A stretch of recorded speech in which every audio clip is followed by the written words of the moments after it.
यहाँ सवाल दोबारा घूम के वहीं सिंध हुकूमत के ऊपर आ जाएगा। अभी तक जो मेट्रोज बनी वो वज़राए आला ने बनाई। शहबाज शरीफ ने लाहौर की बनाई, मुल्तान की बनाई, इवन ये पिंडी इस्लामाबाद वाली बनाई, और BRT बनाई तो वहाँ परवेज़ खटक ने बनाई। इसमें वज़ीर आज़म का कोई रोल नहीं था फेडरल गवर्नमेंट का। तो आप अपना वज़ीर आला को you should hold him accountable कि वहाँ क्या किया उन्होंने कराची के लिए। Of course. अच्छा, मेरा शिकवा क्या है?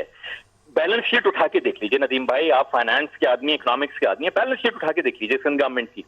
90% से ज्यादा पैसा कहां से आ रहा है? कराची से। 90% से ज्यादा खर्च कहां हो रहा है? कराची और हैदराबाद से बाहर। ये सिस्टम कैसे काम कर सकता है? अच्छा, खर्च तो खैर ये वहां भी नहीं करते। वैसे वो खर्च हो कहाँ रहा है? वो इलाके पता है आपको जहाँ खर्च हो रहा है? तो वहीं देख लेते हैं। हैं। किताबों में खर्च हो रहा है, वो सिर्फ किताबों में खर्च हो रहा है। यानी नवाबशाह में जहां खजूरें पकती हैं वहां ये फुटपाथ के ऊपर टाइलें लगा देते हैं, इस तरीके से खर्च करते हैं ये। तो मेरे कहने का मकसद ये है कि ये मॉडल चल नहीं सकता। इसलिए मैं कहता हूं सिंध का मसला हल होगा दुरुस्त मर्दमशुमारी करके। क्यों दुरुस्त मर्दमशुमारी करके?